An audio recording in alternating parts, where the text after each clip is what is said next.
Hello, everybody. I would like to welcome you to our Prefer Recommendations event.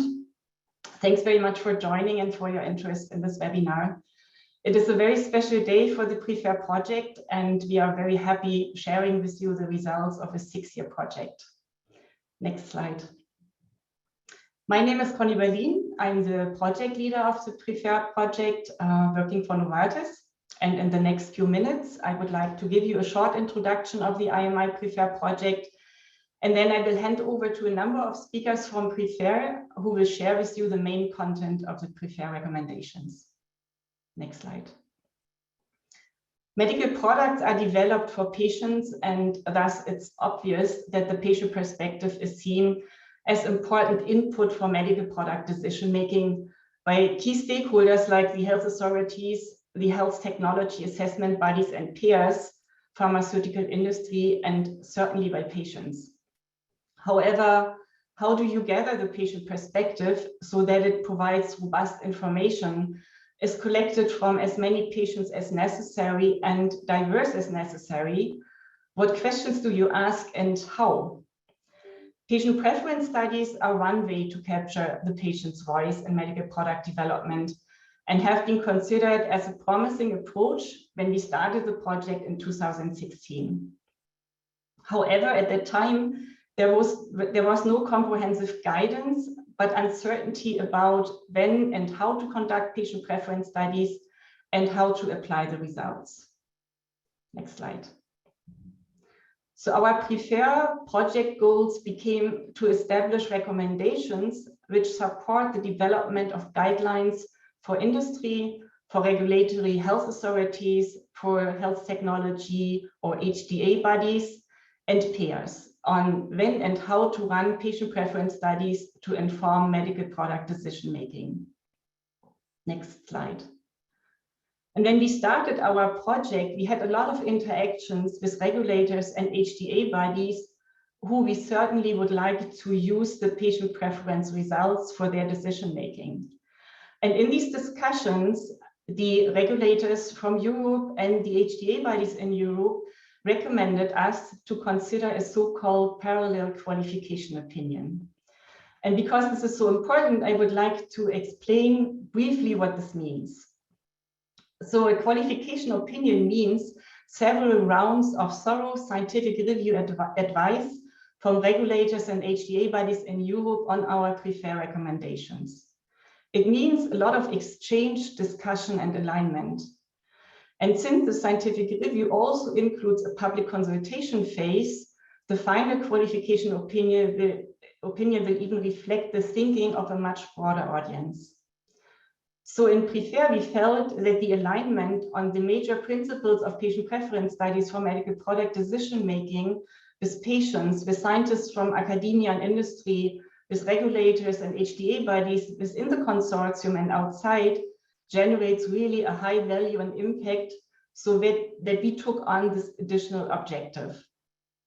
And when we talk about qualifications throughout this webinar today, we are talking about a qualification of a framework, how to run patient preference studies, and also points to consider for method selection, along with 5 methods for performing patient preference studies to inform regulatory and HTA body medical product decision-making. Next slide. Prefer is a public-private partnership with Professor Mats Hansen from the Uppsala University, who is the coordinator and representing the public part of the partnership. And me as the project leader from Novartis, representing industry, and with that, representing the private part of the partnership. Overall, we have more than 30 partners in our consortium, from academia, from patient organizations, from health technology assessment bodies, from small and medium-sized enterprises, and from some pharmaceutical companies. IMI stands for Innovative Medicines Initiative, and every IMI project gets funding from the European Commission and industry in-kind contributions. Next slide.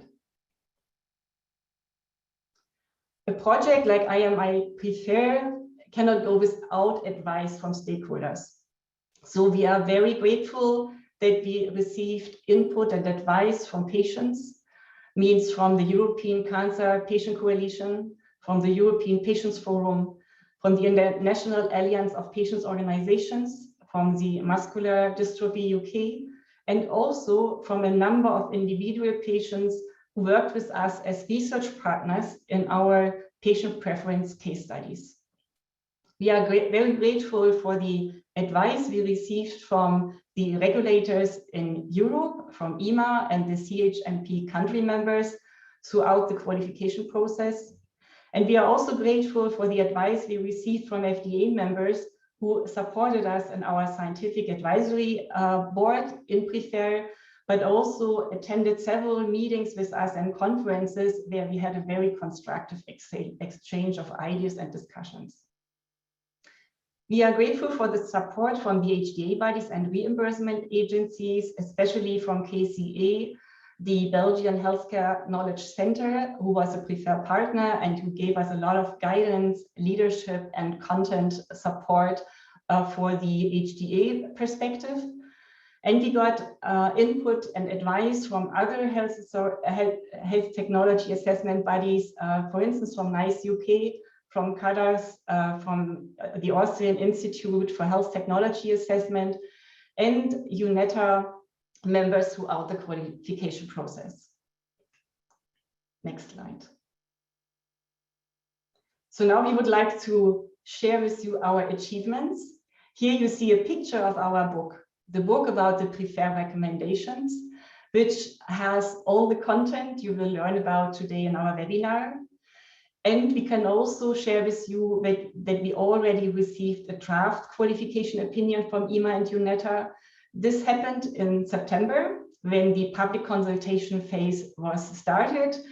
And we know that EMA, with the Scientific Advisory Working Party and the CHMP members met. But unfortunately, we don't know yet, and we cannot share the result of the qualification opinion, and we will do this as soon as we have the final result. The PREFARE recommendations and the qualification document describe especially the conceptual approach of patient preference studies, what the best practice is regarding the design, method selection, and execution in such studies. And this has been complemented by a lot of hands-on work in PREFARE. Next slide. This specifically means that we have run 10 case studies in 9 disease areas throughout this project. So for instance, from one of these studies, we learned that for patients with chronic obstructive pulmonary disease or COPD, not only the traditional clinical outcomes like improved lung function, less hospitalizations and exacerbations are important, but also other symptoms, like patients are looking for less impact of cough on daily activities and a better mucus clearance. And we learned also that this is important for a remarkable proportion of patients. Thus, these patient preferences should be considered for future drug developments in COPD. And this means that new treatments should investigate the effectiveness of treatment on the traditional clinical endpoints, like the lung functions, the hospitalizations and exacerbation, but also whether the new treatment is improving symptoms like cough and mucus. In another study, we investigated whether people who are at risk for rheumatoid arthritis are willing to take a preventive therapy and how much value an at-risk individual gives the different risks and benefits of a particular treatment. And what we have learned in that patient preference study is that preventive treatment is preferred by about 86% of the study participants over no treatment, assuming a 60% baseline chance of developing rheumatoid arthritis. At the same time, we learned that there is low acceptance of serious side effects. So only 1.2% accepted a risk of serious side effects if the chance of getting rheumatoid arthritis is reduced from 60% to 20% with the new treatment. So also this study was, again, very informative for future drug development. And you will hear about more examples and what preference studies can really tell us today in this webinar. Other achievements certainly come with these preferred recommendations and the design and execution of the 10 case studies by communication of our results. So if you did not already attend our webinars, you can still do this. We have recorded all the webinars and they are accessible in YouTube. You just need to search for IMI Preferred. We have already published more than 40 peer-reviewed articles, and another more than 40 articles are either submitted or work in progress. And all this documentation will give you more information about the case studies and the general principles of patient preference studies. We have presented all the time during the 6 years at major conferences. We have provided posters and oral presentations there. And we are also very happy that we could get scientific advice for one of our case studies, and that was the COPD study from NICE UK. So it was the first time where we made the experience with scientific advice with HTA bodies for a patient preference study. And we used that experience also in our final recommendations, and you will also hear about this later in this webinar. Another big achievements are related to 5 students in our consortium who all have finished their PhD thesis. And now we have 5 more patient preference experts in the world who either work already with universities or for industry. So at this stage, I also would like to take the opportunity to thank the full Preferred Consortium with more than 130 participants for their hard work over 6 years, for their engagement, their passion and high quality outputs, which made a real change to the way we will develop and assess medicines in the future by eliciting patient preferences in a scientifically robust way. I also thank all our stakeholders for their advice, for their direction and support. Next slide. So in the next parts of our webinar, you will hear more about when and why to do a preference study, and we will share with you the preferred recommendations for how to design and conduct a preference study, how to work with key stakeholders, how to pick a preference assessment method, how to use psychological constructs to help understanding the results, and how to help patients do the study with educational materials. We will then spend about 20 minutes to take your questions. And at the end, Mats Hansen will provide a summary of in our webinar. Next slide. Before we go into the presentations and into the discussion, I would just like to share with you a bit of practical information. So as you have just seen, the question and answer session will be at the end, but please submit your questions in writing already via the chat tool. And if you have any questions after the webinar, please also free to contact us. Just reach out to the Preferred Consortium via the email address contact@imi-preferred.eu. This webinar will be recorded and made public. However, the Q&A, the questions, and any personal information will be cut out. You will find the recordings of this, and as I mentioned, of all the previous webinars on our channel in YouTube. And again, just search for IMI Preferred. Next slide. And here you see how you get the preferred recommendations. Just click that link, and I guess we have this already somewhere in our chat tool. And you can always certainly also go to our IMI Preferred homepage, where you find not only these preferred recommendations, but all valuable information which we published over the last 6 years. Next slide. It's now my pleasure to hand over to Professor Isabel Hus, who will start giving you answers to when and why to run patient preference studies. The floor is yours. Thank you, Connie, for this introduction. My name is Isabelle Huys. I'm from the University of Leuven and the academic co-lead of IMI Preferred project. So why are patient preferences needed? The reason why patient preferences are needed to inform medical product decision-making is because it is about the health of patients, who might be all of us, you, me, and many others. Next. Patients worldwide suffer from symptoms due to their diseases, which may impact their lives in different ways. Think of pain, mobility problems. And for many patients, treatments are nowadays still not available. And for others, treatments are available, but might often be associated with risks, side effects, such as tiredness, or uncertainties.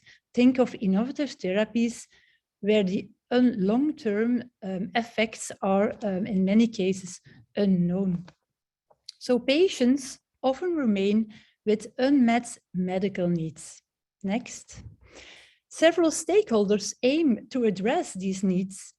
Think of drug developers that invest in new treatments to improve clinical outcomes, and regulators, HTA bodies, and payers provide market authorizations or organize market access of medicines. And they base their decisions predominantly on data coming from non-clinical studies or clinical trials. Next. But reliable data on how patients value medicines, and especially their characteristics, remains largely unknown. Next. And here, patient preferences play a crucial role. So patient preferences are, in fact, such data, such qualitative and quantitative data related to disease and treatment characteristics that may inform medical decision-making. Next. Characteristics such as mobility, problems, or pain, or life expectancy are presented relative to each other so that the desirability and the acceptance to patients can be made visible to these decision makers. Next, to reveal patient preferences, patient preference studies are needed and needed to be designed and conducted in order to give such information. Next. They give us information about what really matters to patients. Next. They also give information about how much such aspects matters to patients. Next. And as well about what trade-offs patients are ready to take and make and what they find acceptable. Next.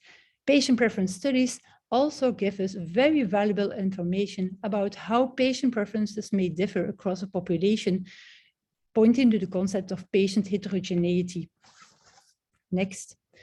And the need for scientifically sound input from patients to inform medical decision-making related to their health is based on ethical grounds, but as well increasingly recognized as a regulatory and legal requirements.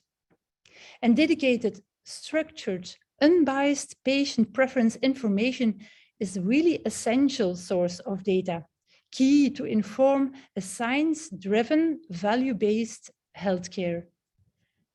And what is next is how such patient preference information can be used in medical product decision-making. And for that, I give the word to Dr. Rosanne Janssens. Hello, everyone. Thanks a lot, Isabel, for introducing my section of today's event. When are patient preferences needed or useful? Indeed, this is an important question for all stakeholders involved in medical product development and evaluation. We think of patients, preference researchers, but as well decision makers, regulators, payers, and HTA bodies. Important to understand for what purpose it is actually needed or useful to conduct patient preference studies. Patient preference studies should be performed not merely out of an academic theoretical interest, but should be useful to inform stakeholders in their decision-making processes. So my name is Rosanne Janssens, and I will present today the applications of patient preference studies throughout medical product development and evaluation. I work as a postdoctoral researcher at the University of Leuven, and I was one of the 5 PhD researchers that were included in the beginning of the presentation, and I have obtained my PhD during the course of the PREFER project, where I investigated stakeholders' concerns and needs towards patient preference studies and conducted preference studies in the field of oncology. So I will address two elements here that fall under this question of when are patient preferences needed. First of all, when, in which decision points and phases of the medical product life cycle is it useful to have evidence from patient preference studies?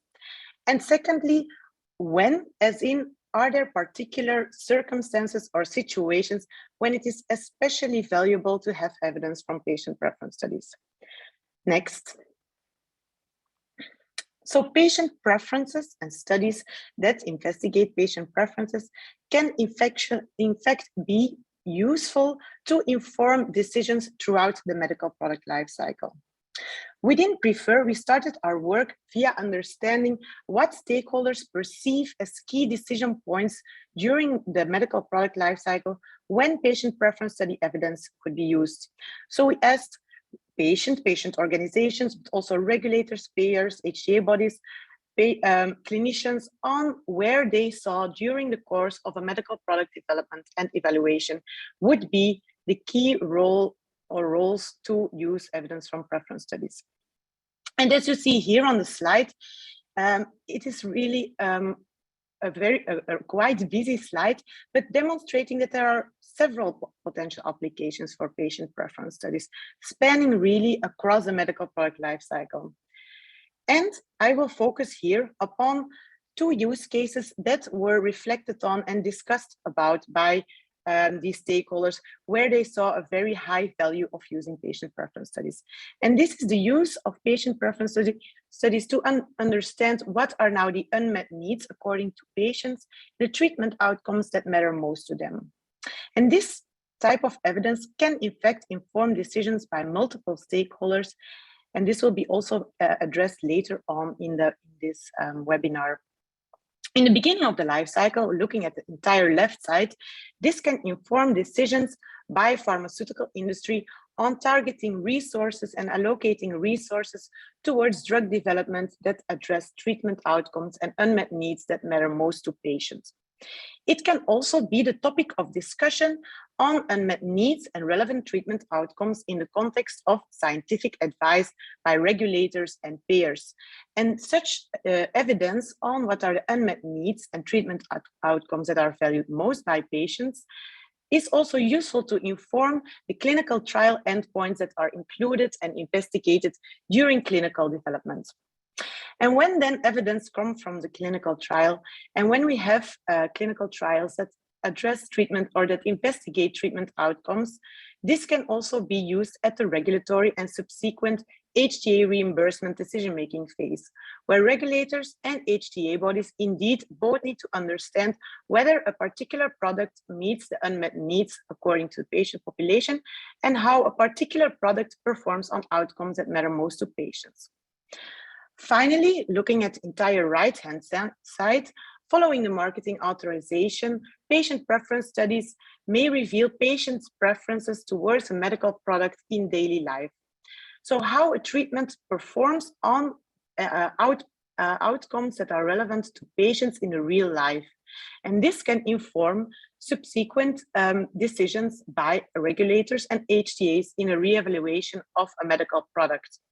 Or it can help, as mentioned also before, it can help pharmaceutical companies to understand where new product developments would help to target unmet needs in a true experience lived patient experience. Next. And a second part of this when question is when are patient preferences particularly or especially valuable? And here we can look at those situations where decision makers and non-patients have particularly lots of questions. For example, when it is unclear what are the most important treatment aspects, treatment outcomes, or disease-related aspects to patients, and when there are several medical products being developed or available to patients, and it's unclear which attributes or which medical product would be valued most by patients. There are also multiple uncertainties when evidence is uncertain or variable, and patients may have differing points of view towards these uncertainties or towards what matters most to them. And finally, as also mentioned, when there is a potential for heterogeneity in patient preferences, either between patients individually or between patients and other stakeholders. And with that, I will give the words to Bennett Levitan from Janssen, who will discuss a particular use case of patient preference studies in regulatory approval. Thank you, Roseanne. I am Bennett Levitan from Janssen R&D, part of Johnson & Johnson. And so I'm going to show you some examples of regulatory applications of preference studies, and these are real. So the first one is sort of the pathognomonic application, looking at benefit-risk trade-offs. And the second is an interesting use of a preference study to help interpret a novel patient-reported outcome result. Next slide. So in the first one, the background is the disease is treatment-resistant depression. And this is depression that hasn't responded even though you've used 2 antidepressants properly and for the right amount of time. Now, at the time, the company involved was concerned that there was a treatment, there was a treatment similar to the novel antidepressant being studied. And if it's abused, then it could potentially cause bladder and memory or cognitive adverse events. There was no evidence at the time of those adverse events occurring with the drug being studied. But the development team wanted to be able to discuss whether the benefits outweighed the risks if those adverse events manifested with the studied drug. Next slide. So a preference study was done, and the main question is how much risk of these potential adverse events would patients accept? Now, normally you hear about a maximum acceptable risk. One risk, then you want to know how much of that risk would be acceptable. In this case, we were able to look at 2 risks simultaneously. So if the drug took your symptoms, your depression symptoms from severe to mild, and you could see that word moderate, it's not just a concept severe, it's actually a measurement that was used in a clinical trial efficacy endpoint. Any combination of the risk of bladder problems or memory and thinking problems that's below the line, that's in the yellow region, has benefits outweighing risks for patients. So this gives you a lot of flexibility. You certainly can have some bladder problems. You can certainly have memory and thinking problems, but as long as your drug has those 2 side effects with frequencies below the line, then benefits exceed risk from the patient perspective. It's a very practical problem, not just useful for regulatory applications, but for industry go, no-go questions during development, and for health technology and assessment applications. And there's a reference if you want to learn more about this. So that's the first case study. Let's move to the second. Next slide. So here's the background on it. So multiple sclerosis is a pretty bad disease, and the typical endpoints that are studied would be relapse of symptoms or the progressive decay in neurologic function.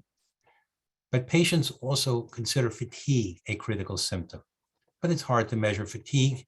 And so the company involved, their patient-reported outcome team and the development team developed a novel patient-reported outcome, or PRO instrument, to assess fatigue in MS. And the phase 3 study showed a pre-specified and statistically significant difference against an active comparator in that new PRO. You could see on the right the difference between the lines getting bigger and bigger with time. But this was a new PRO. It hadn't existed before this trial.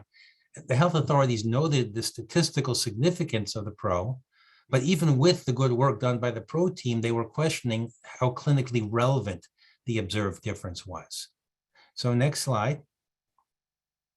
So as it happened, the company had been doing a preference study in parallel with phase 3 to support benefit risk.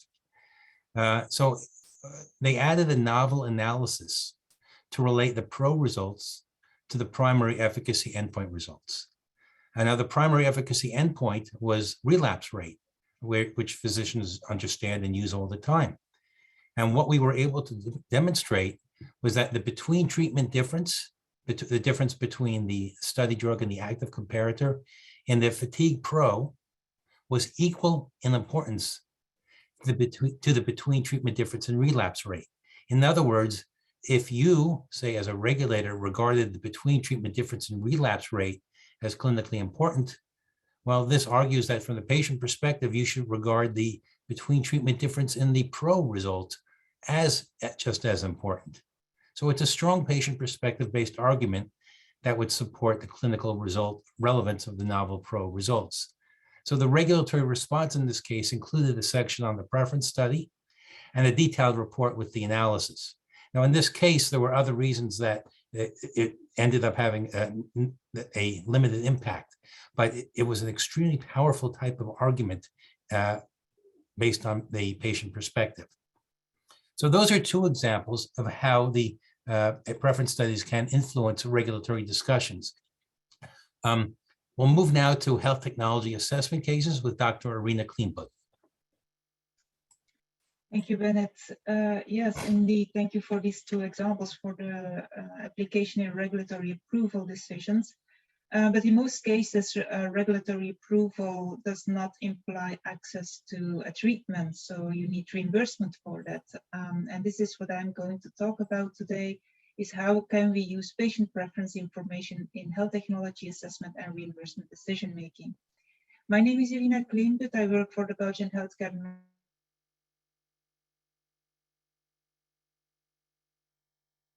Knowledge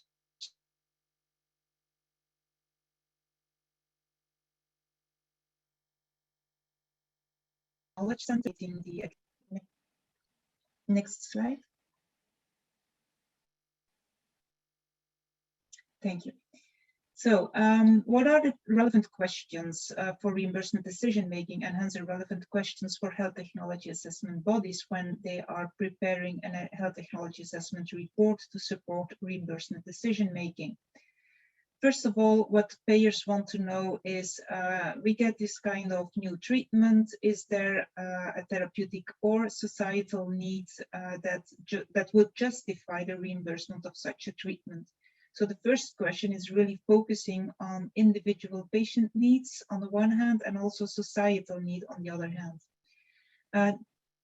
Patient preference studies can especially inform individual patient needs assessments by explaining what are the needs of patients, expressed most of the time in qualitative manners, but then also what matters most to patients, which is a quantitative assessment of patient preferences.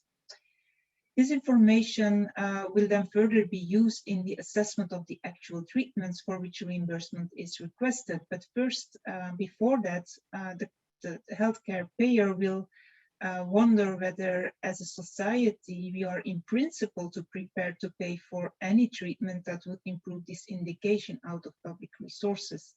So this is really a matter of principle, moral values, and it's not directly informed by patient preference studies, because patient preference studies are really looking at the individual perspectives of patients and merging that to the population level.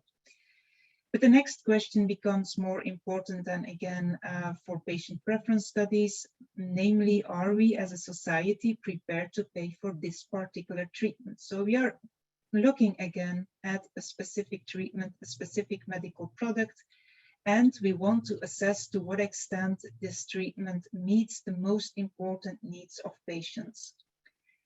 For this, we go back to the work that has been done to respond to the first question, namely, what are the needs of patients? We need to know what the needs of patients are to be able to assess whether a new treatment is targeting these needs. But also, we want to know to what extent these needs are important to patients in order to assess whether this treatment that asks for reimbursement is really targeting the highest unmet needs of patients. So that's why there are the arrows back and forth to the first question, because that provides input for the other ones. Next question is then, are we prepared to pay more for this treatment than for the best alternative? So this is about comparative effectiveness assessment or relative effectiveness assessment, where we look at the clinical significance of benefits from the perspective of the patients, the cost per patient, and the QALYs gained.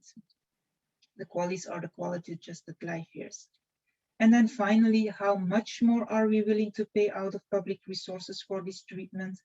This depends on the relative level of needs of the patient population under consideration compared to other patient populations, but also on the relative effectiveness of the new treatment compared to the existing treatments, and the ability to pay, the affordability of the treatment, etc.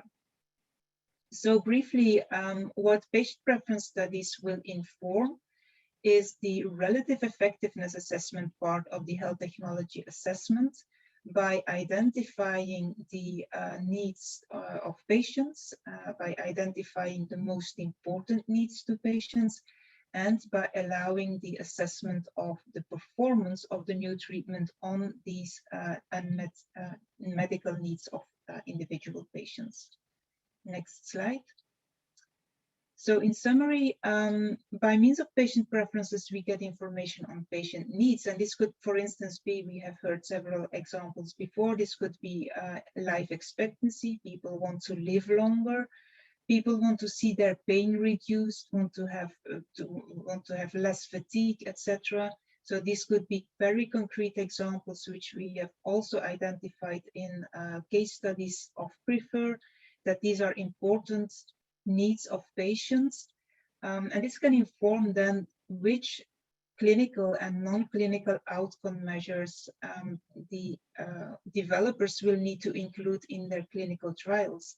For instance, if life expectancy is a high unmet need of patients, then overall survival should be an outcome parameter, an outcome measure included in the clinical trials. Quality of life is also very often identified as a very important unmet medical need or remaining needs, even if there are already treatments available, pain and fatigue, etc. But also the patient preference study can help, as we have heard from Bennett, to identify the clinical significance of benefits. And that's also very important, of course, in the context of a health technology assessment. And as by means of these two inputs, health technology assessment bodies can be supported in their relative effectiveness assessments of new treatments.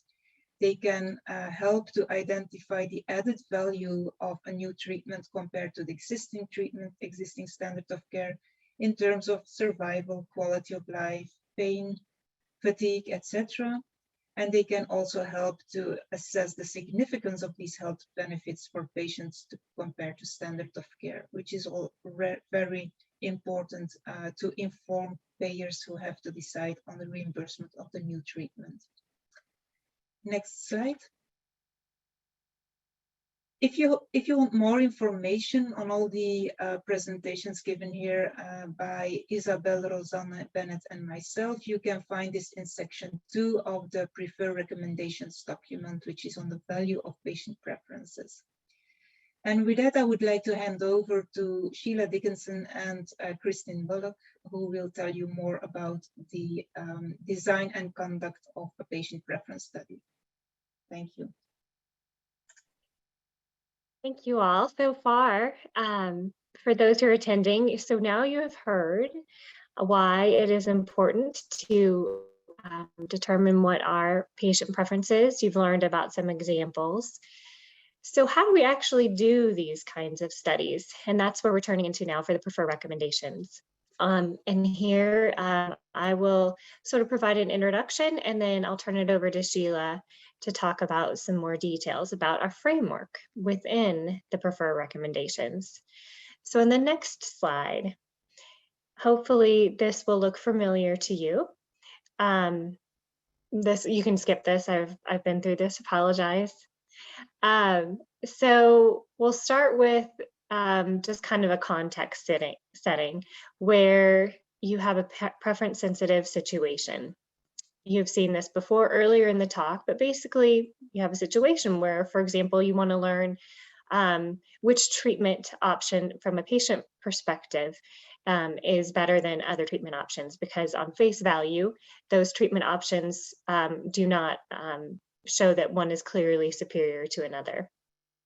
You could also try to figure out what kind of certainty there is with patients on what really matters in their treatment.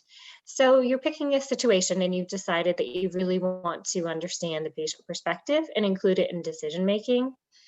Then on the next slide, there are, of course, multiple questions that arise when designing a study, just like any clinical study as well. So how do you actually choose the method that you're going to use? There's a lot of methods out there. And how do you decide which one to use? How do you decide what your specific objective will be? And then you can see all the different questions here, plus many more. So we recommend on the next slide that you can follow the PREFER framework. This, as you had heard from Connie, has been vetted through multiple stakeholders, regulators, HTA, the patients have looked at this, patient research partners, industry, and we believe that this will help answer your questions and provide high quality preference studies. On the next slide, a little bit more onto why we would use the framework. This is also built on, we did not ignore, of course, the previous research that had been done. There was substantial earlier work on best practices for how you conduct such studies. And we, of course, as you heard before, included multiple stakeholders' perspectives. So where you can find a lot of this information in our recommendations is within the main document itself. You will get high-level takeaways so that you can start building and talking to other people about your study, how to design and conduct it. But then when you go into the annex, you will see the majority of the detail around these recommendations for how do you design it, what preference questions do you put in your survey, for example, as well as how do you apply the preference data. You saw some examples already from this, from Bennett and Arena, but in the appendix part of the framework, you will learn how to actually combine the data if needed, or how you can present it side by side to help inform your decision makers with the clinical trial data on top of the preference data. There's other aspects of conducting a study, such as recruitment and how you advertise. These are not covered in our PREFER framework, but what we have done is provided templates for you to use. For example, a statistical analysis plan, protocol, study reports, and these are available for your use as well if you need to. And then the webinars on what we actually learned from the PREFER work. You are welcome. Please do go in and listen to how the case studies addressed the different aspects of the framework, how they included it, what they learned from it. And then of course the publications you can dig into, they are all open access. And so with that, why we'd use the framework, I will now turn it over to my colleague Sheila, who will go into the different aspects of the parts of the framework. Thanks, Kristen. If we could, thank you. So, as Kristen mentioned, at the point when you're considering doing a preference study, because you have that preference-sensitive situation, you might have a whole bunch of questions about how do you actually do this? And I wanted to go through how we hope that the framework can help you with this type of question. So one example is, first thing you might want to do in a preference study is think through what the objectives could be.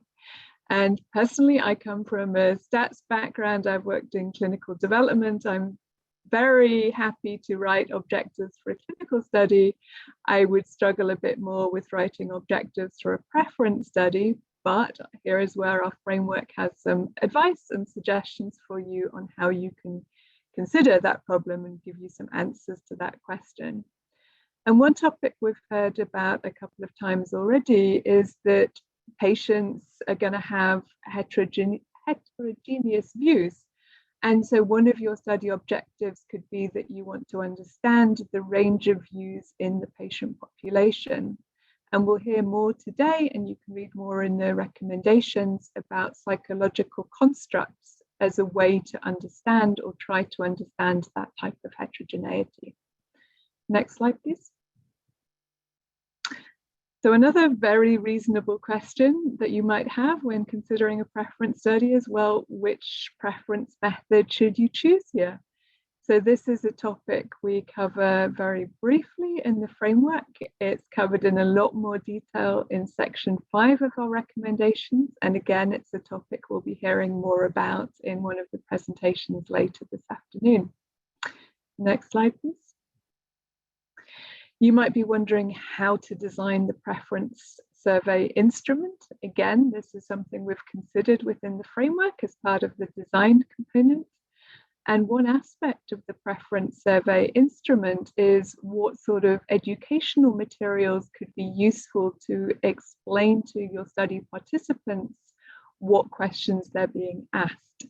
So we touch upon educational material briefly in the framework, but that's another topic that we'll hear more about later in today's presentations, and that's covered in much more detail in section 7 of the recommendations. Next slide, please.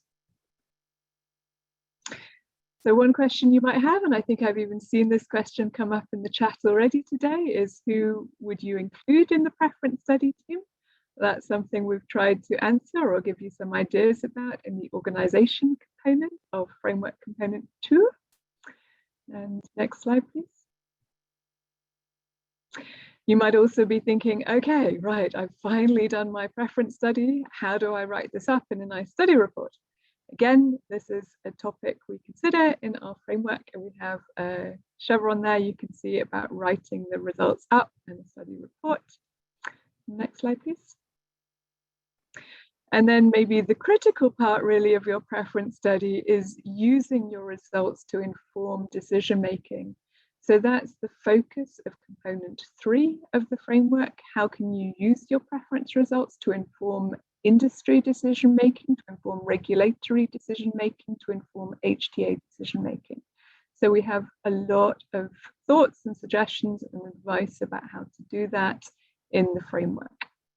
Next slide, please. So one other critical factor about preference studies is we really recommend discussing the preference study design with the regulator or HTA body, so whoever is your critical decision maker, because we want the regulator or HTA body to be comfortable that this is indeed the preference study design that will give them the results that they, the regulator, or they, the HTA body, can use. And this is a topic we'll be hearing a little bit more about later today, and it's a topic covered in more detail in section 4.2 of the recommendations. And that's an example of some of the questions you might have and how the framework answers those questions. You can see the framework has quite a lot of elements to it. We've really tried to provide advice on a lot of aspects of preference studies. Next slide, please. So just to wrap up about the framework. So this is a framework that builds on a lot of previous work. It builds on the experience from the PREFER activities, from the PREFER interviews with stakeholders, from the advice we've received from stakeholders as we've gone through PREFER. It has a lot of depth on how to design, conduct, and apply the results of your preference study. And there are lots of things really to think about when planning, designing, conducting a preference study. And we really recommend proactive communication with decision makers throughout the process, and you'll be hearing more about that later today. And we really encourage you to share the results with decision makers, with the participants in the study, and with the broader research community, so that we can continue to learn about patients' views and we can continue to learn about how to do high quality preference studies. Next slide, please. So if you're looking for more information, I would direct you to section 3 of the recommendations. And next slide, please. I'll now hand over for the next part of today's presentation. Thank you. Thank you, Sheila. Thanks for this very interesting presentation on the framework. I'm Isabel Stöckert from Bayer, and together with my colleague Antonella Cardone, we would like to introduce you to our considerations how to work with key stakeholders in patient preference studies. Next slide, please. Our preferred recommendations were co-created with input of all stakeholders. This started with stakeholder interviews. They were involved throughout our research, as well as at writing and reviewing the recommendations. Regulators and HTAs have also been involved through advisory boards and in a series of scientific advices that are called qualification procedure. Next slide, please.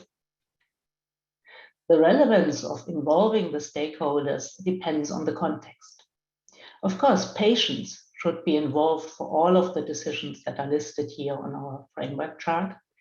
If the studies are to be used in informed decisions of regulators on benefit risk or HTAs on value assessment, then it is most critical to involve them and to do this as early as possible. As outlined in the next slides, in our part 4 of the recommendation, we focus on involvement of patients and on regulators and HTA bodies. Here are our key messages displayed. We will hear more on the details on how to work with patients from my colleague Antonella. Antonella, over to you. Thank you. So thank you. I'm Antonella Cardone. I'm the former director at ECPC, and currently I am the patient advocate at Pancreatic Cancer Europe. We have led the stakeholders group on patients' involvement in the PREFER project. So on the why part of the recommendations, we have highlighted that there are substantial and fundamental ethical and content-related rationales for involving patients as research partners in patient preference studies. And then we have listed all the reasoning for why patients should be involved. Next slide. On the when patients should be involved, patients should be involved as research partners in all steps of the framework. And the framework is quite well structured and analytical. So patients can contribute to decision making about the study before, during, and after the research process. And for example, in the PREFER project in the multiple myeloma study, patients were involved as team members in the development of the protocol. Next slide. On the how, we have identified very clearly in the recommendations how to identify and recruit patient research partners. What profile constitutes a good candidate for a patient research partner, and how best to work and interact with patients as research partners. And I would really recommend to look at the different boxes in the recommendations where we summarize the most important key points, and specifically in box 4.1, we list 13 recommendations to facilitate the involvement of patient research partners in patient preference studies. And in box 4.2, we list 6 recommendations for communication plans when involving patients.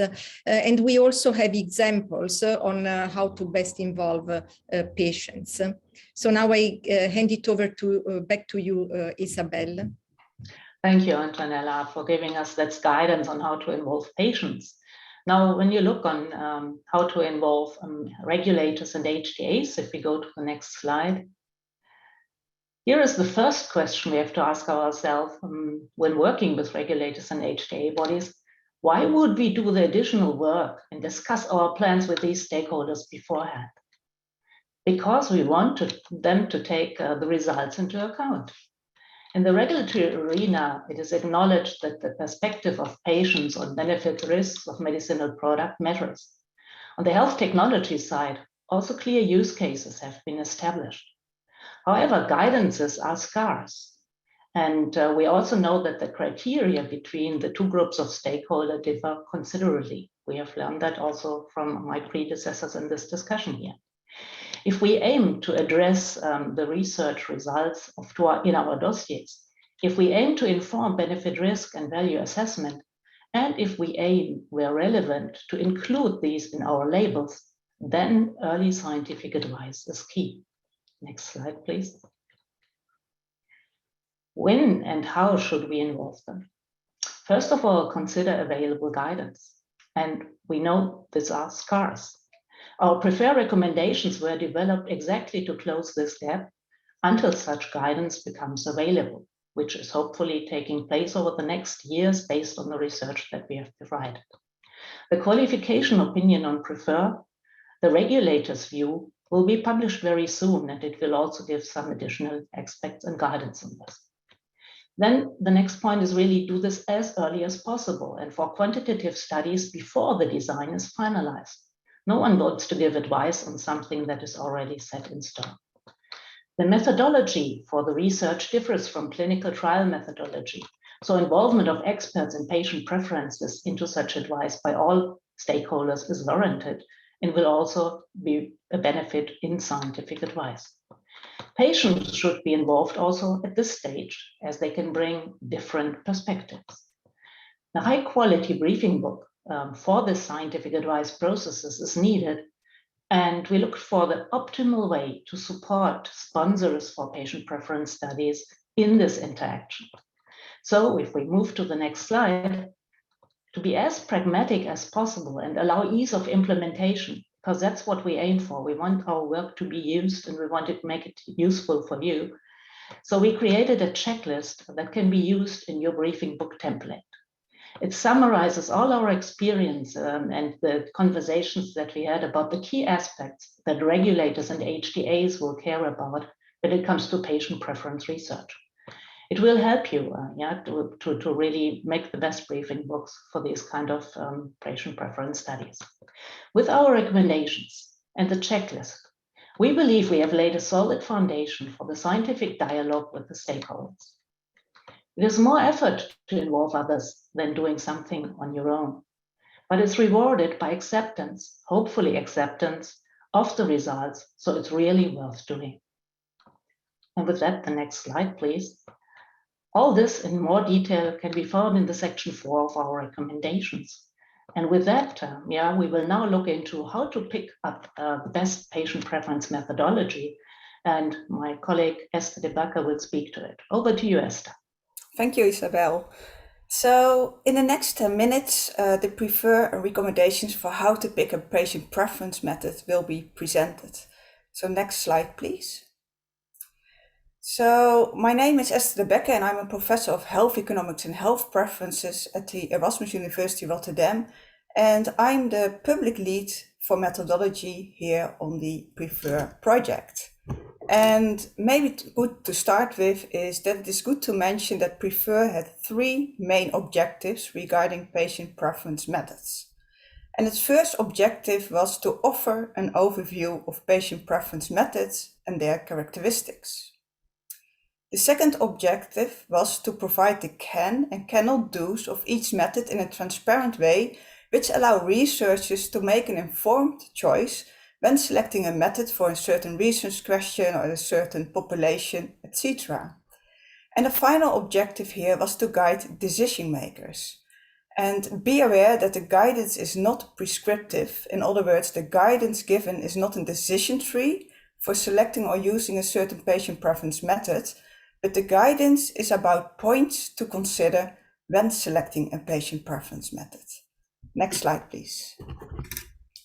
So regarding the first objective, to offer an overview of patient preference methods, Prefer found that patient preference information can be obtained through many different preference methods.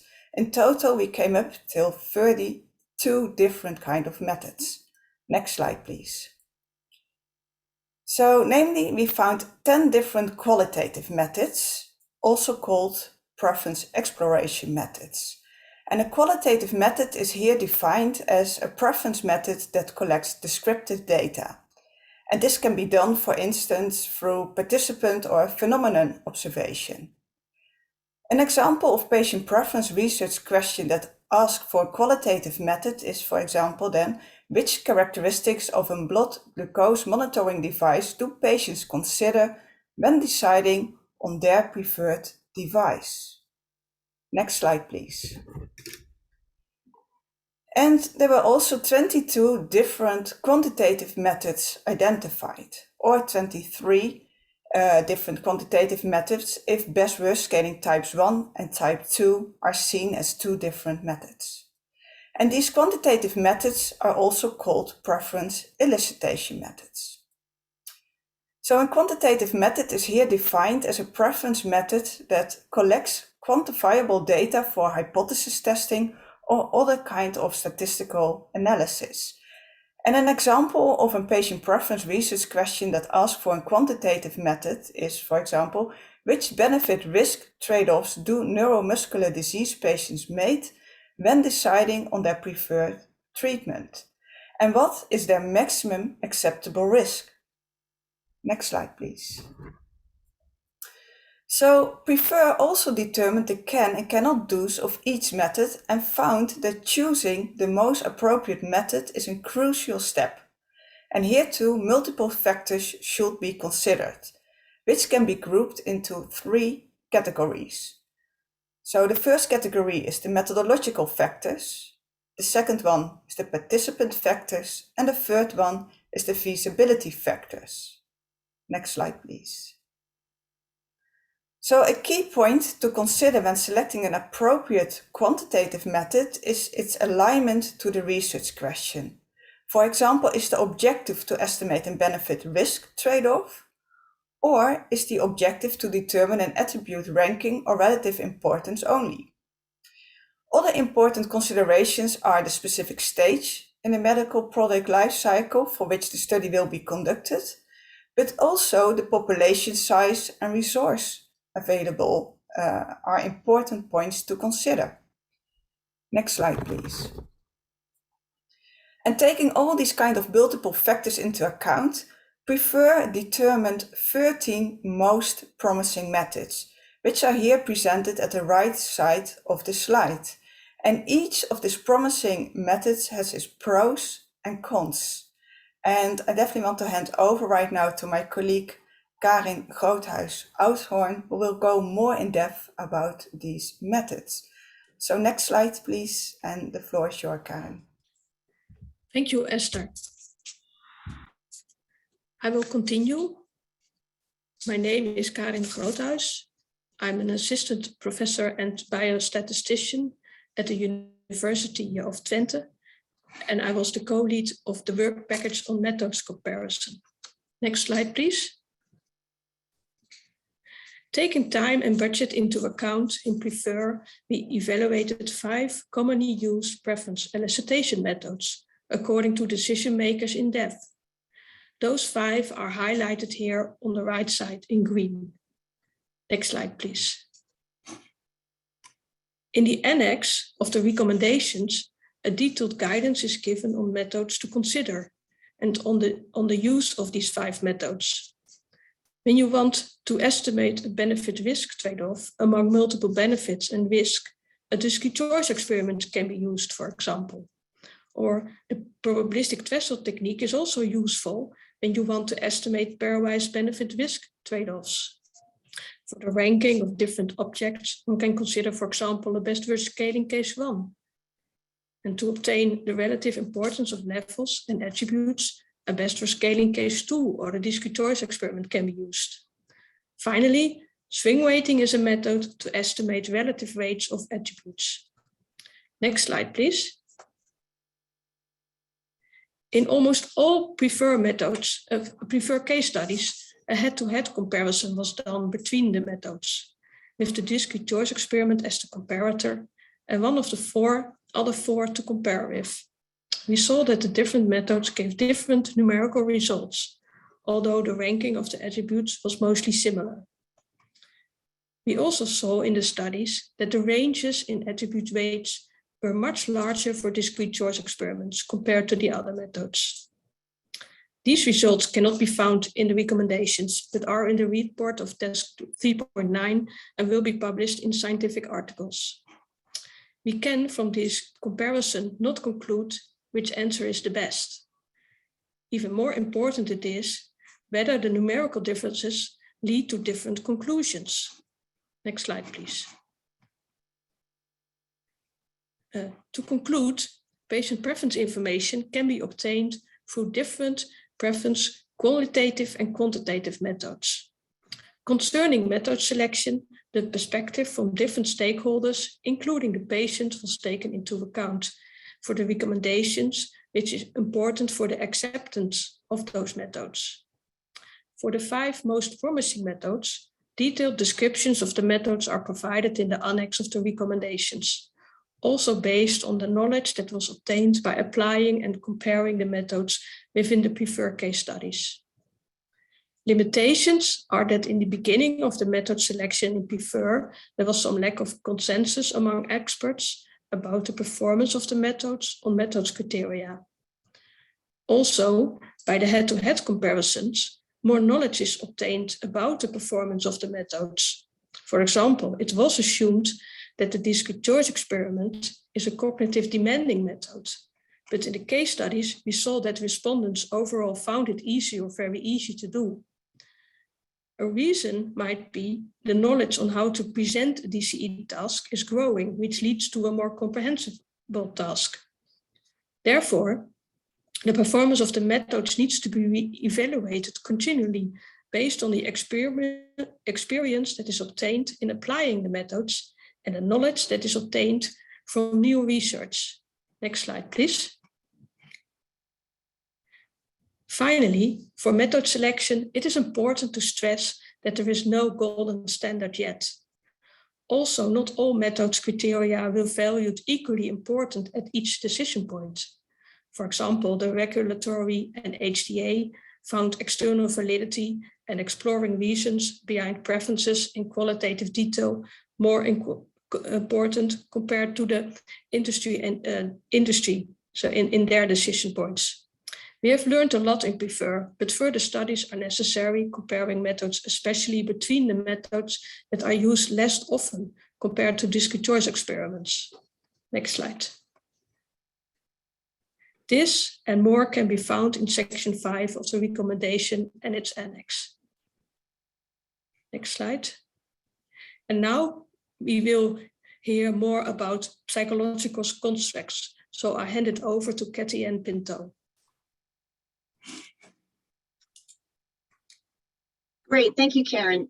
So my name is Cathy Ann Pinto with Merck Sharp and Dome, and now I'm going to talk about how to use psychological constructs to understand preference research results, specifically preference heterogeneity. I think it's important to recognize here at the onset that, like the understanding of heterogeneity in treatment response in a clinical trial, it's also important to understand preference heterogeneity to inform decision-making processes. Next slide, please. So psychological constructs are important because they can influence judgment and decision-making processes, and as a result, be associated with patient preferences, like demographic and clinical characteristics or more concrete observed variables. Differences in psychological constructs, which we refer to as latent variables, can provide important information about preference heterogeneity. Within PREFER, we have categorized psychological constructs into the 6 classes shown here. So cognitive factors, motivational factors, personality traits, emotion and mood, health beliefs, and well-being. Next slide, please. So an important consideration with psychological constructs is the notion of latent variables. So these are variables that are not observed directly. They're more abstract, like risk propensity of a patient or health literacy and numeracy. And it follows that if they're not observed directly, they cannot be measured directly. However, there are ways to measure latent variables, as shown here with the 2 arrows. So the first on the left is to link the variable to an observed variable, and thereby measurement is possible. However, where we focused our attention on within PREFER is on the right. So to directly measure the unobserved variable through the use of questionnaires or performance tasks. And what we have developed within PREFER are recommendations on how to select the psychological construct and also measurement instruments. Next slide, please. So additionally, it's important to think about when to consider the inclusion of psychological measurements within the preference research framework. And we've highlighted a few areas here. So as mentioned earlier, if there's a specific research objective associated with psychological construct, then you would need to define that a priori as a study objective, of course. With team expertise, you want to make sure that you have the relevant subject matter expertise on board. Method selection and analysis planning is another important consideration. It may not always be so straightforward with the inclusion of psychological constructs. With the questionnaire design, of course, you'd have to think about which instruments you're going to include and which is the best one to incorporate. And then, of course, as well, analysis and interpretation of the final results. Next slide, please. So now I talked a little bit about the why, the when, and now I'm going to speak to the how. So how to select the psychological constructs and measurements. And within Prefer, we have recommended a stepwise approach. So the first step would be to select the actual construct that is of interest. So what we're recommending is that you want to select a construct that has the greatest empirical evidence and theoretical basis for the association with patient preferences and decision-making. And of course, that's relevant for your particular patient population research objectives. Next slide, please. So Prefer has made considerable progress in identifying which constructs should be considered for preference research. And we have developed a robust classification system as shown here. And this was developed based on a systematic literature review to look at the empirical evidence that was available, and also through a 2-round Delphi panel with international experts in the field of health preference research, clinical and health psychology, health economics, public health, risk communication, and decision-making. And as a result of that information, we have developed these 3 classes, with the first class, class 1, being the class with the highest consensus among international experts about their association with preferences and decision-making processes, and also those with the highest degree of empirical evidence, noting that health literacy, health numeracy, and locus of control have the greatest empirical evidence supporting their association with preferences and decision-making processes. Moreover, Prefer is recommending the selection of one psychological construct associated with cognitive abilities, given the importance of patient comprehension in preference research. Next slide, please. So once you've identified what construct to measure, you have to think about what measurement instruments to select. And sometimes there's more than one measurement instrument available for a given psychological construct. So what we have advanced within Prefer is a checklist for appraisal and selection of these psychological measurements. And these considerations are similar to what you would consider for the selection or development and validation of a patient-reported outcome measure. So some examples shown here. You have to think about the level of validation reliability. Is the instrument protected by copyright or license? Has the instrument been translated and culturally adapted, etc.? Next slide, please. And then lastly, you also have to think about feasibility assessment criteria. So these are very context-dependent criteria such as time, money, cognitive burden, and other methodological constraints and considerations. Next slide, please. So the key take-home messages here are that psychological characteristics may offer important insights into why preference heterogeneity exists and factors that influence the formation of patient preferences. And measurements should be evidence-based or based on theoretical considerations concerning the strength of the association with patient preferences and decision-making processes. And then lastly, in particular, we're recommending the selection of at least one construct, such as health literacy and numeracy, which is associated with cognitive abilities, given the importance of patient comprehension in preference research. Next slide, please. And more information on the use of psychological constructs is covered under section 6 of the recommendation document. So you can go there and find more information. And there's also other annexes available with more information and publications as well. Next slide, please. So now I will turn things over to my colleague, Ulrich, to continue with his presentation. Ulrich. Thank you, Kathy-Ann. I'm Ulrich Schidbom, Uppsala University, and I will give you a high-level summary of Prefer's recommendations for how to develop educational materials based on our work within the project. So why, when, and how? Next slide, please. So why should special attention be paid to educational materials? Well, key to stakeholders' acceptance of preference data is ensuring that patients' preferences are well informed. this is as it should be. The quality of preference data requires, obviously, participants' understanding. Moreover, we know that preference studies can be demanding for participants. Risk attributes can be new to patients, choice tasks can be cognitively burdensome, etc.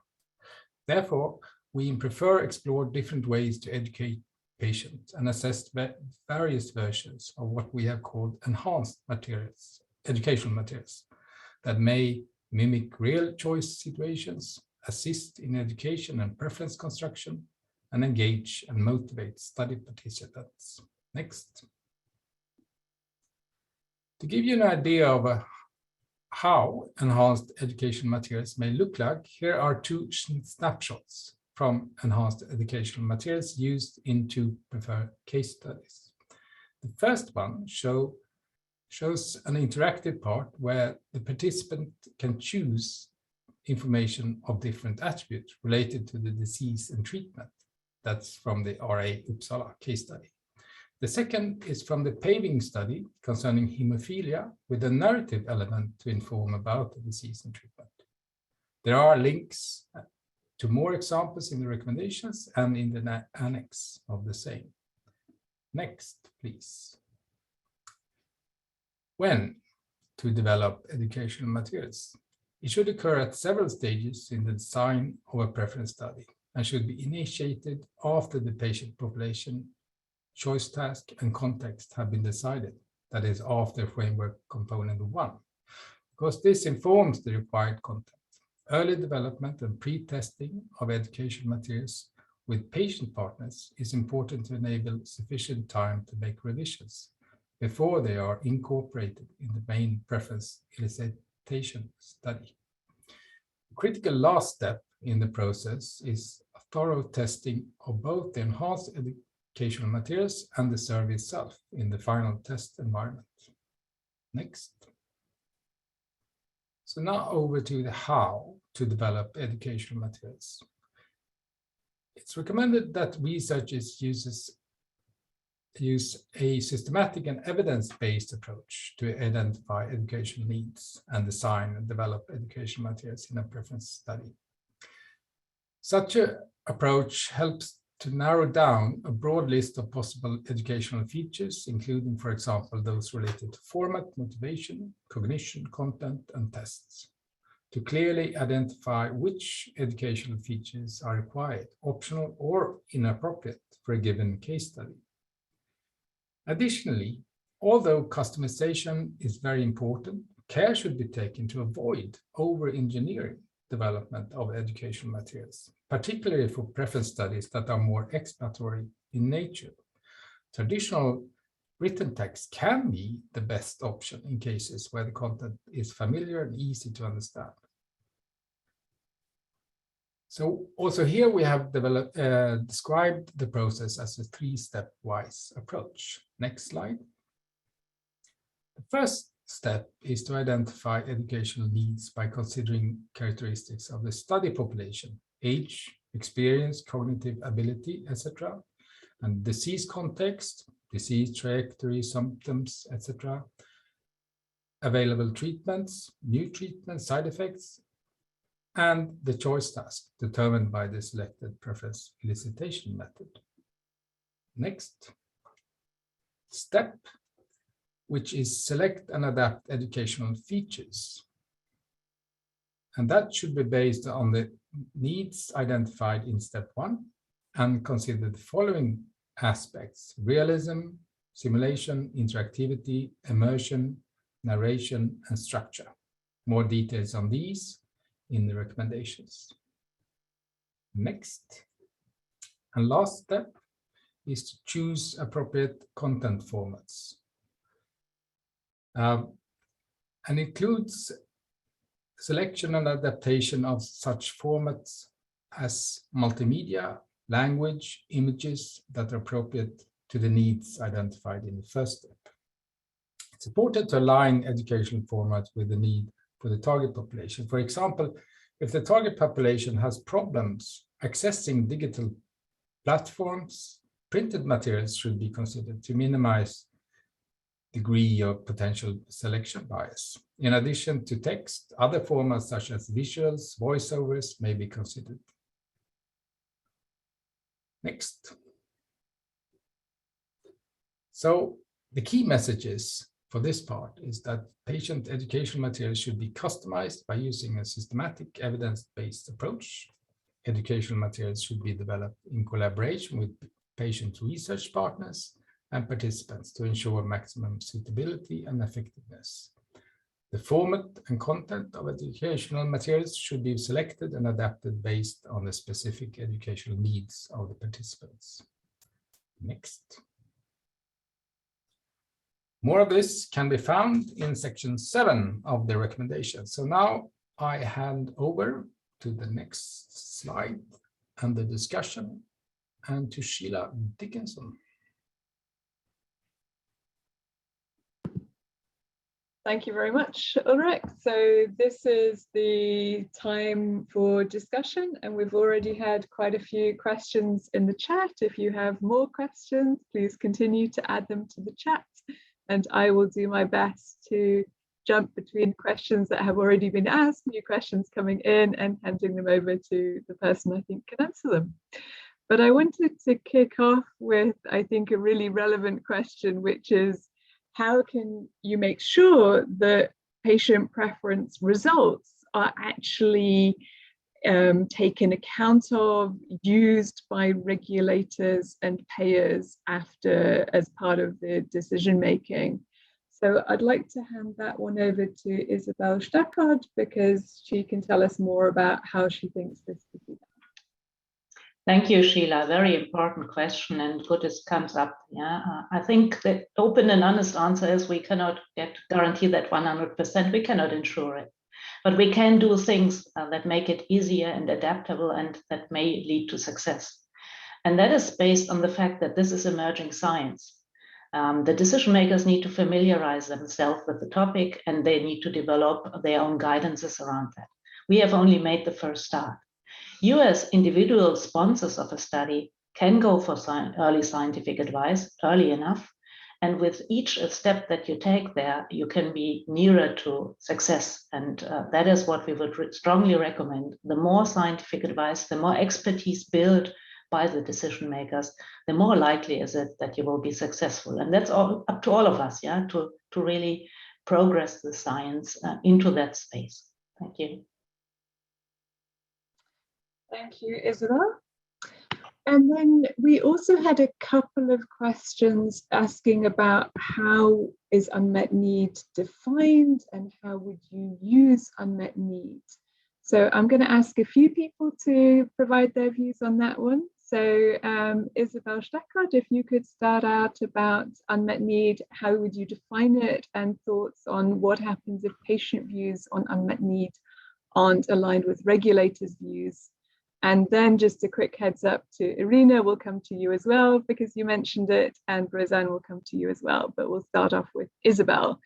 How would you think about unmet need?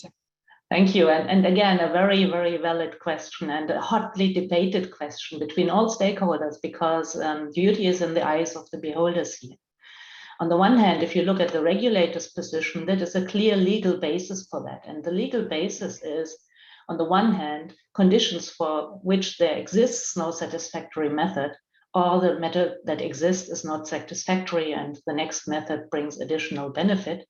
But there's also statements in the legislation the regulators have to apply, and that's about meeting the legitimate expectations of the patients where they have needs, and a major interest from the point of view of public health.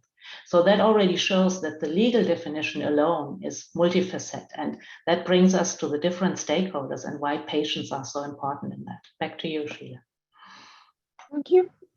And Irina, I wanted to ask you to jump in as well, because I know you talked about unmet need as useful information from the HTA perspective. So could you talk maybe a bit more about unmet need, how you think HTA people would use that, why it's important to them? I think actually unmet need is kind of the cornerstone for any kind of assessment or even approval or reimbursement of medical products. Because as I explained, the first question is there a need for a new treatment, a better treatment? And if so, what should this treatment do, and on what kind of aspects of life should this treatment work? So I think this is a very important cornerstone for every type of assessment.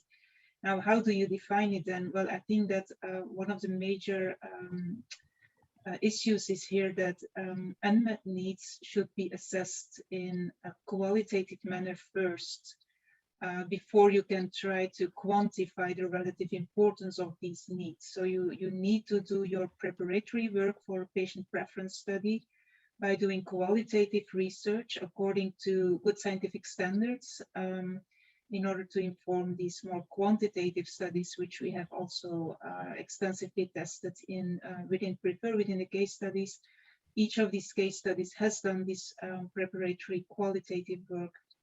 So we cannot, in my view, it's very difficult to define objective criteria on which external people can assess the level of unmet needs, because this is the patients who have experience with the disease should make an assessment, and it's also the patients who should define what is their need. So eventually, this is for me, this type of information can then of course be used by regulators and by the HTA community to assess new treatments, new medical products, in terms of their performance on meeting these different needs identified by patients. Thank you, Irina. And just finally to Rosanne, because I know Rosanne also mentioned unmet need in her presentation. So Rosanne, any final thoughts from your side?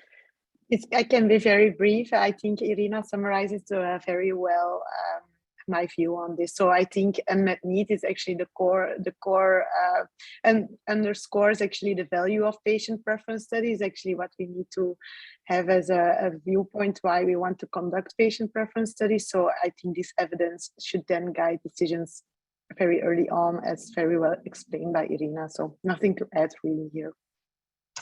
Thank you, Rosanne. Okay, so let's move to a slightly different question. So there was one question I enjoyed, which was somebody who's saying, I always end up at the implementation stage. So this was a question asking, how does this actually work at the decision-making stage between the patient and the doctor? And I'm going to hand that one over to Connie, who can maybe tell us more about what was and was not in scope of PREFER. So Connie? Yeah, first, I also would like to say this is certainly a very important point, but it certainly also needs us to reflect on what are the prerequisites you have to have in place so that you can make these shared decision-making between doctor and the patient.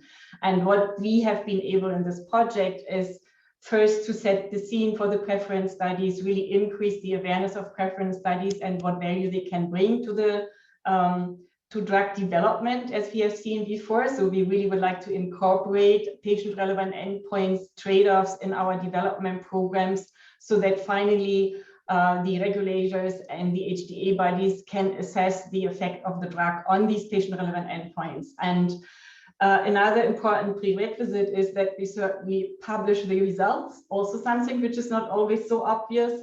And a third aspect which we have discussed and which was requested from external stakeholders is that the patient preference studies are somewhere in a database. I think that was also somehow addressed in the question. So we try to work on all these prerequisites and PREFER to certainly also hope that the results of the effects of the drug on these patient-relevant endpoints are published by regulators, by HTA bodies, show up in the label, and then we come to the shared decision making.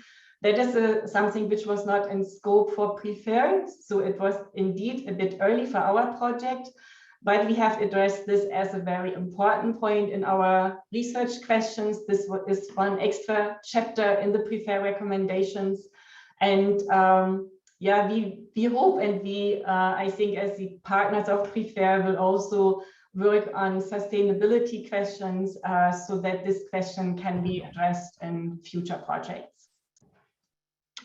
Thank you very much, Connie.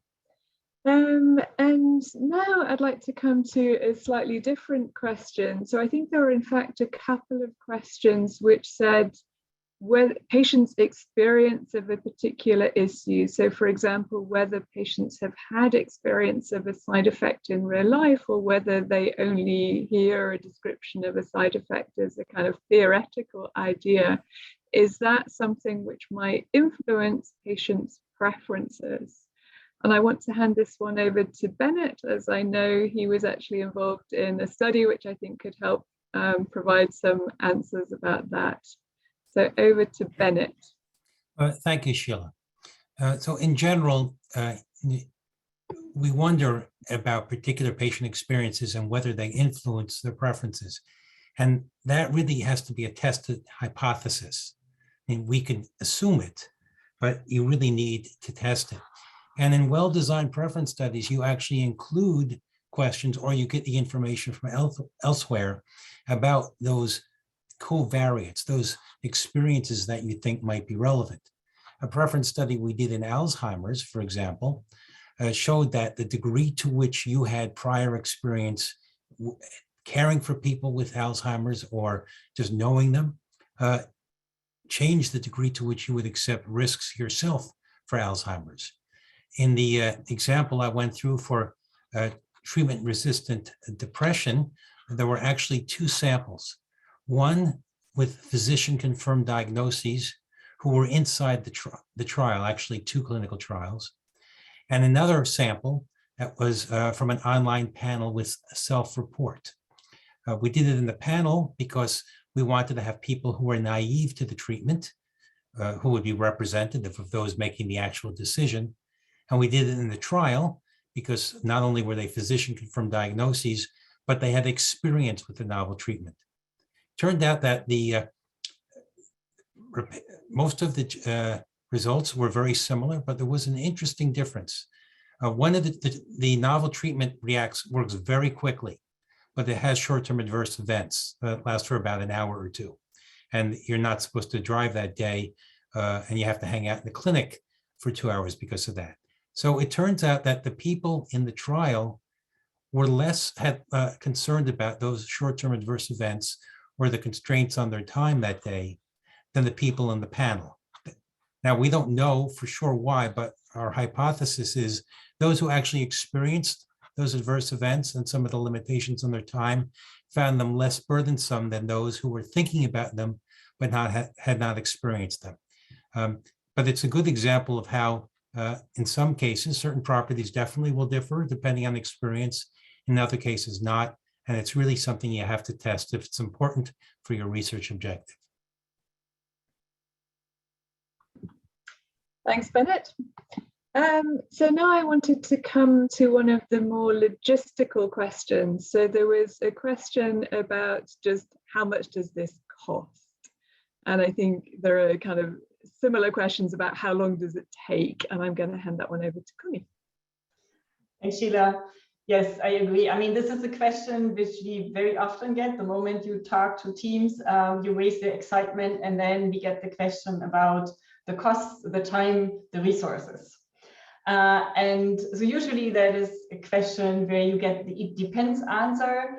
And certainly it depends, but it's also useful to have a ballpark figure. So with the studies we have done so far, we tell our project teams you should at least consider something between 250 and 500,000 US dollar. This is our current experience.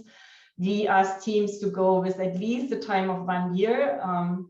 And now that you have seen today how a scientific rigorous process should look like, what are all the elements of a preference study, I think you understand that it needs really some time. And I guess you also understand it needs resources.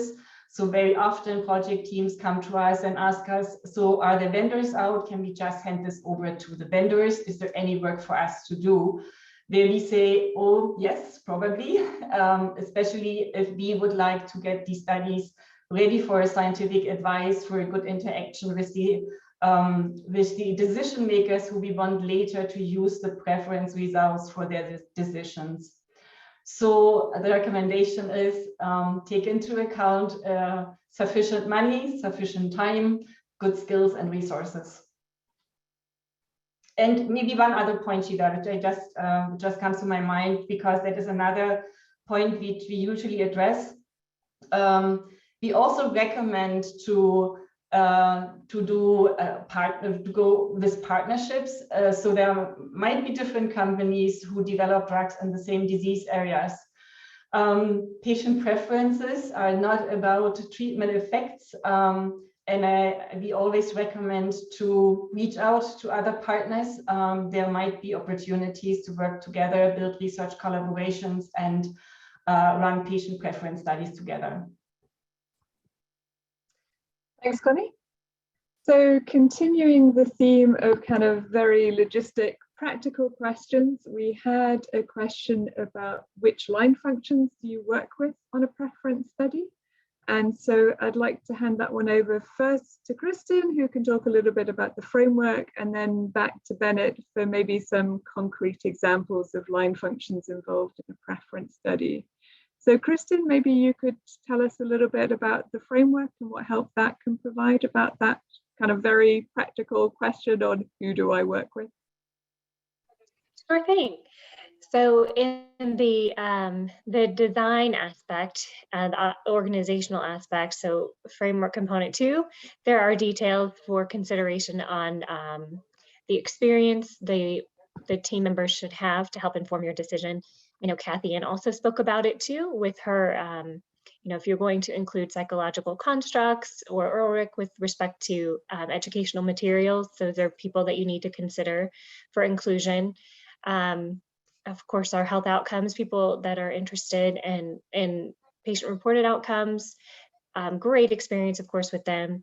The other thing to conduct a high-quality study, you need people who are experienced with doing such studies.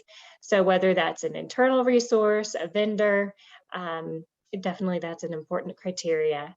So that's just a general answer. And then Bennett, I'll go ahead and turn it over to you. Well, thank you. There are several rounds of activities that will change the type of people or functions we bring in or work with. Initially, the question is raised. Typically, the clinical folks or medical affairs will come to us with a question. They're also the people who will own provide funding. So they have to create a channel for covering the cost for the study in the years that will follow. Once there's an alignment that a preference study is of value and it's going to be done, then we will typically work with those groups and safety or regulatory and patient-reported outcomes, health outcomes people internally to design the survey and develop its role or application.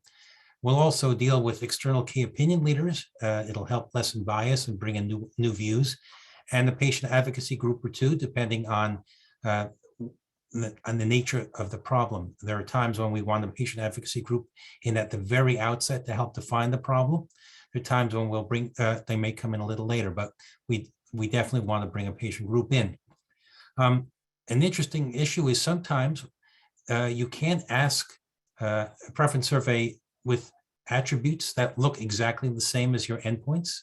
And so we'll have to work with epidemiology and statistics to ask, if we get this measurement in the preference study, can we apply it to our trial data or our observational data?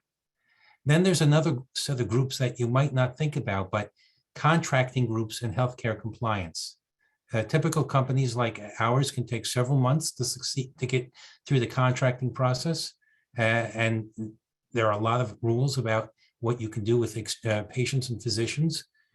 So we actually bring in contracting and healthcare compliance people in very early, because no matter how well designed and how needed a preference study is, we actually have to get through all the complexities of moving money into an organization that will run this thing.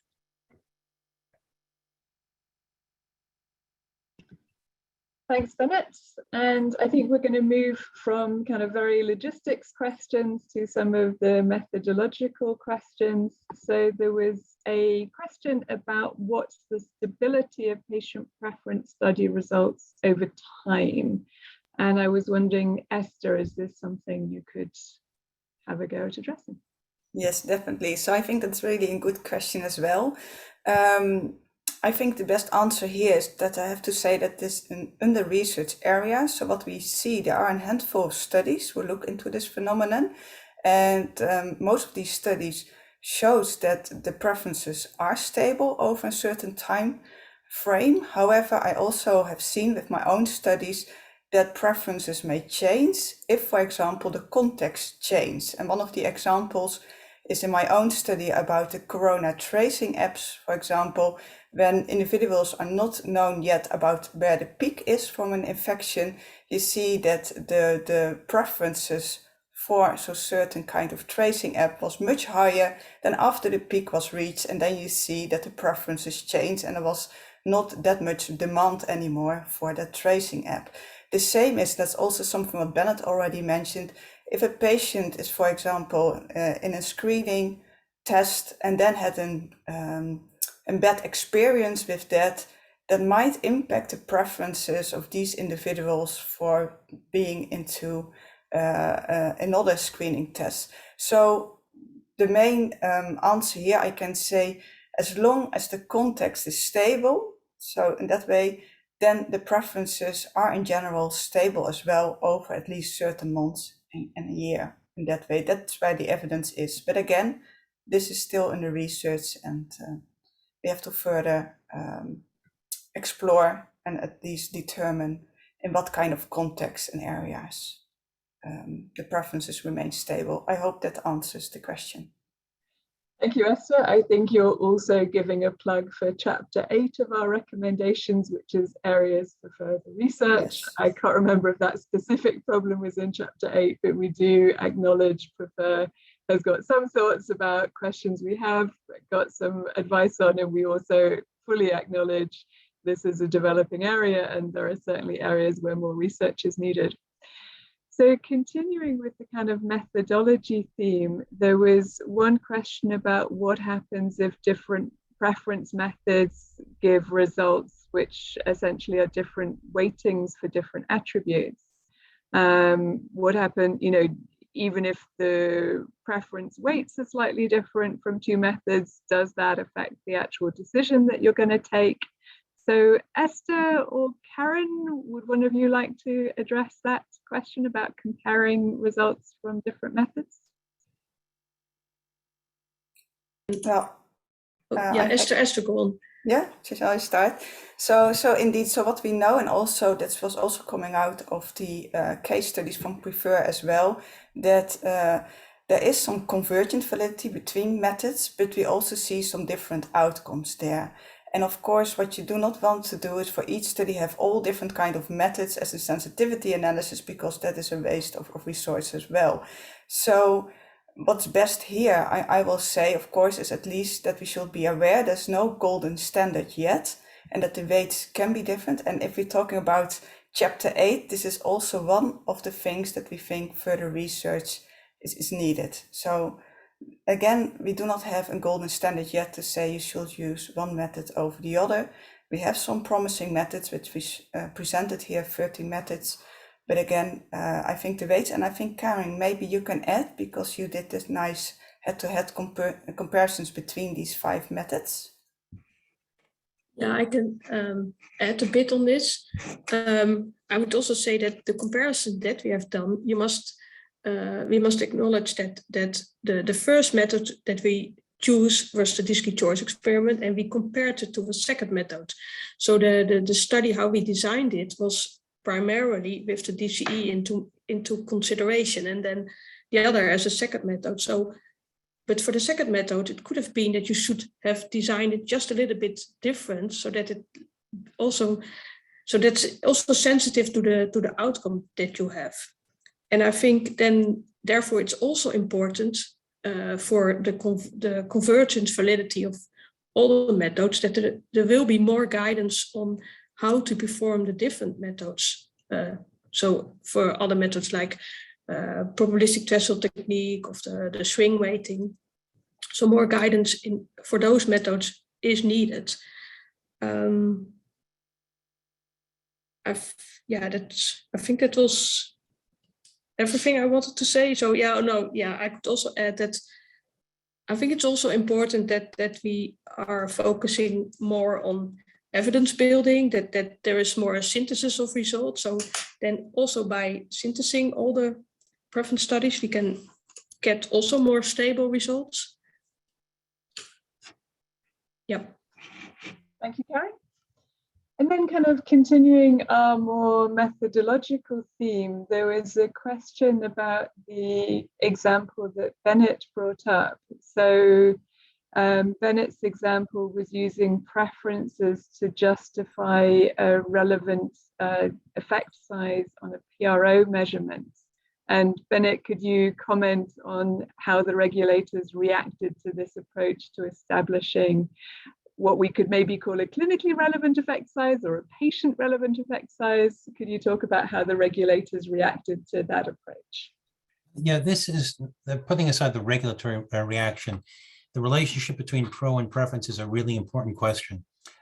We actually have a number of points in the recommendations about some of the relationships. A pro is in good part an assessment of the actual experience from the patient's perspective. A stated preference is an assessment of their views in good part for a treatment that they may experience in the future. And they complement one another. They actually have a lot in common in the design initially. The concept elicitation step in beginning the design of pro is very similar to the qualitative assessment of preferences used when you begin to outline what's going to go into your quantitative preference study later. The reason we did this work is there were particulars in the study results that lend themselves to this analysis. The preference approach here was used in good part to complement the typical pro, and the results from the trial differed from the clinically meaningful difference that was developed from a pro perspective, which led us to ask, can we use the pro preference results to also interpret the trial results? There were a number of confounding factors that impacted the regulatory impact of this work.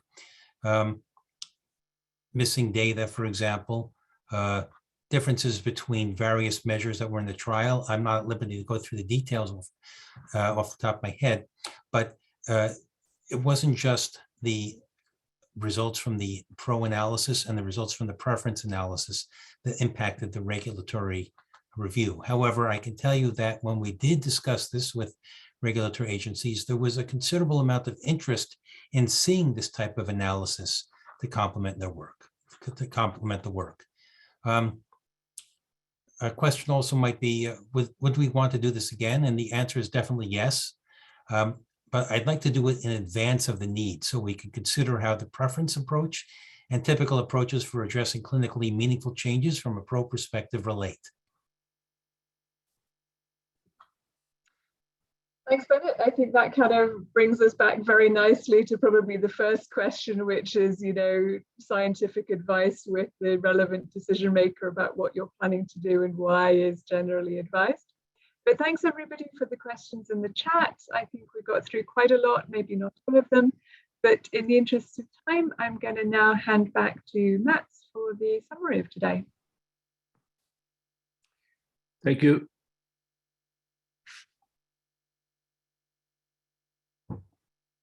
Am I in this?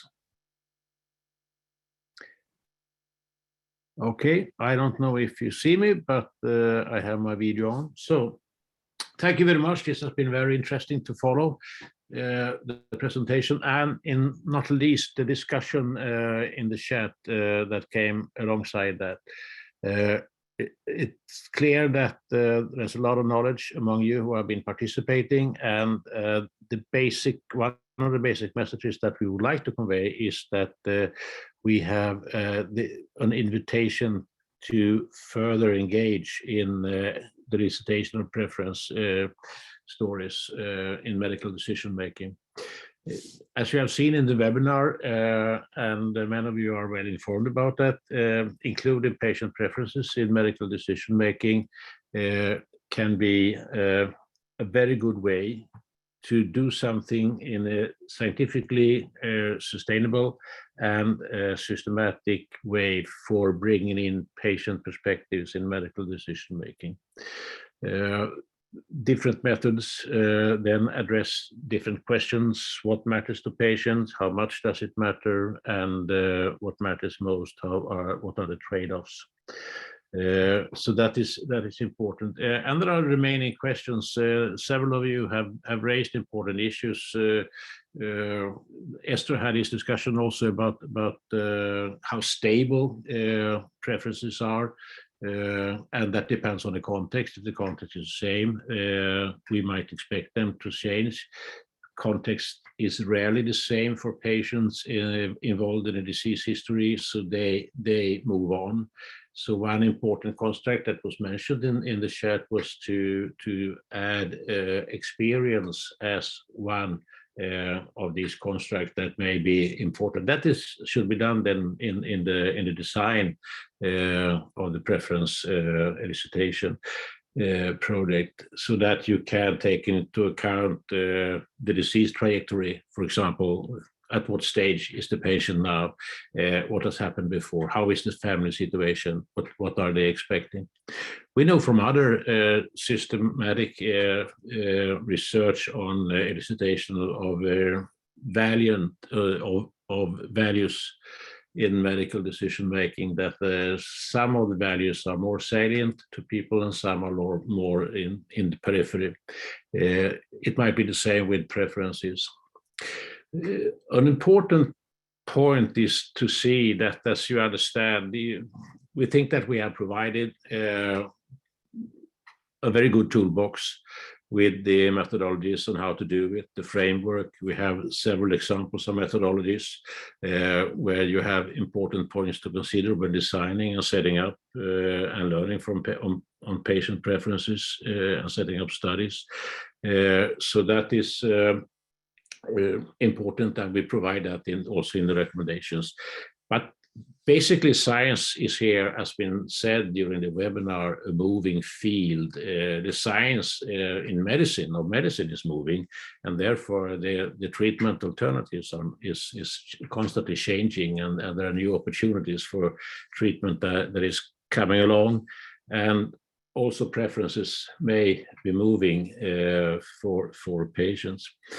So basically what we would like to convey as the important final message here is to extend an invitation.